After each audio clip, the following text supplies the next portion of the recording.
राधोपुर के प्रत्याशी, लालगंज के प्रत्याशी श्री संजय कुमार सिंह जी, विनय कुमार सिंह जी और आज की सभा में आए हुए प्यारे भाइयों, बहनों, माताओं, आप सभी को मेरा प्रणाम, नमस्कार।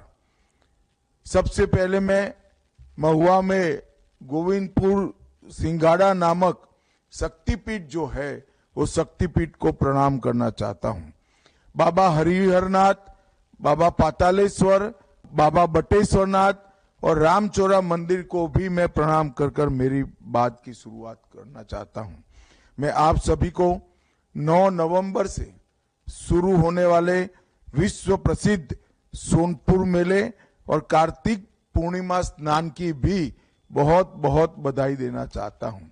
मित्रों, हाजीपुर लोकसभा क्षेत्र हमारे प्रिय नेता स्वर्गीय रामविलास पासवान जी की कर्मस्थली रहा है। रामविलास जी ने पूरा जीवन इस देश के गरीब, पिछड़े और विशेषकर दलितों के उत्कर्ष के लिए बहुत काम किया है। मैं मनपूर्वक आज रामविलास जी के काम को कार्यांजलि देकर उनको प्रणाम करना चाहता हूं। मित्रों, एक जमाने में ये वैशाली जिला इस देश में लोकतंत्र की जननी के रूप में जाना जाता है।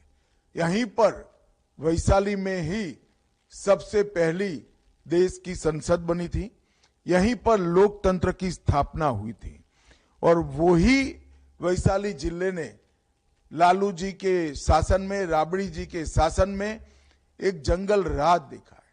जघन्य हत्याकांड, अपराध, खून, फिरौती, अपहरण, ढेर सारे गुनाहों से ये बिहार की सुजलाम सफलाम भूमि को रक्त रंजित करने का काम आरजेडी ने किया था।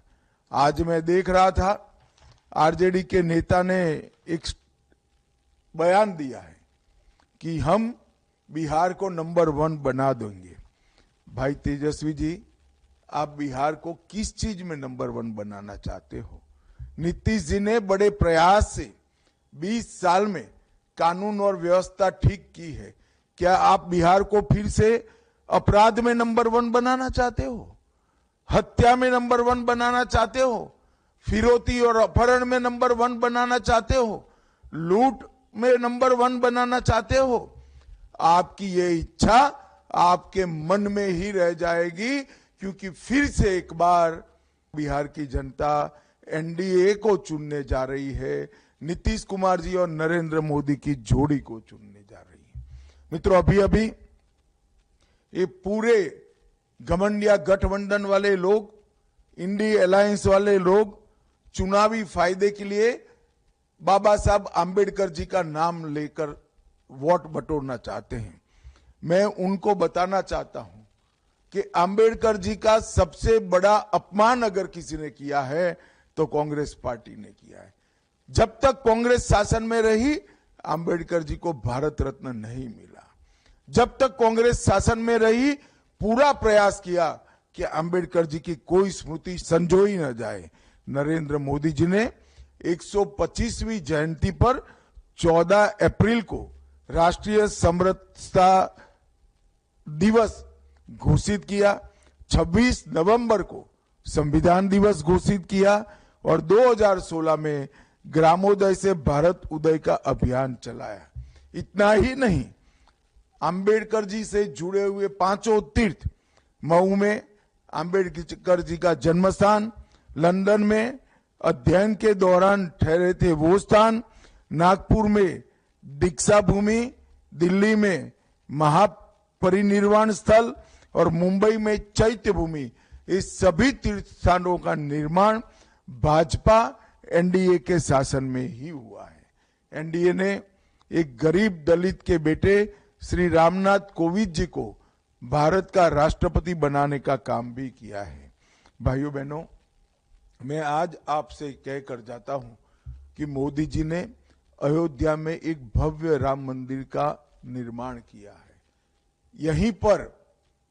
यहीं पर समस्तीपुर में, बिहार की भूमि पर ही समस्तीपुर में राम रथ यात्रा में अडवाणी जी को अरेस्ट करने का काम लालू जी ने किया था।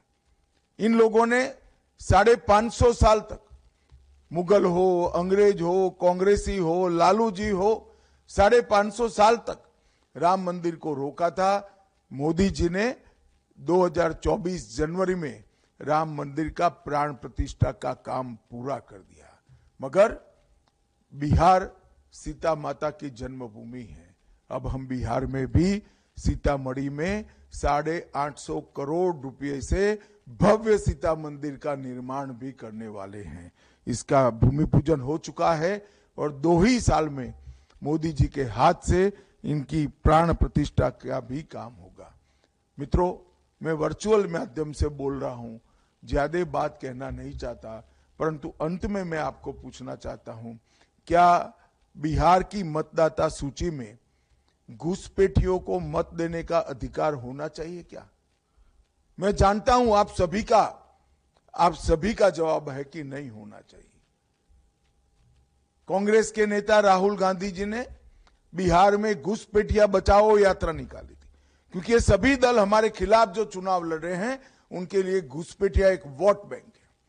और मैं मानता हूं कि घुसपैठिया हमारे युवाओं की रोजगारी के बीच में उसको रोजगारी छीनने का काम करते हैं, गरीब का अनाज में हिस्सेदारी लेते हैं और देश को भी असुरक्षित करते हैं। राहुल जी, आपको जितनी घुसपैठिया बचाओ यात्रा निकालनी हो वो निकालो। हम देश से और बिहार से एक एक घुसपैठियों को चुन चुन कर बिहार और देश के बाहर ले जाएंगे और मतदाता सूची से भी इनका नाम निकालने का काम हम करेंगे। ये भारतीय जनता पार्टी का निर्णय है, ये एनडीए का निर्णय है। मित्रों, जंगल राज की वापसी किसी भी तरह से बिहार के लिए अच्छी नहीं है। उसको रोकने के लिए फिर एक बार आपका आशीर्वाद, 20 साल से आप आशीर्वाद दे रहे हो, फिर एक बार आपका आशीर्वाद नीतीश जी और नरेंद्र मोदी जी को दीजिए। बिहार में एनडीए की सरकार बनाइए, हमारे सभी प्रत्याशियों को प्रचंड बहुमत से जिताइए। वंदे मातरम। भारत माता की जय।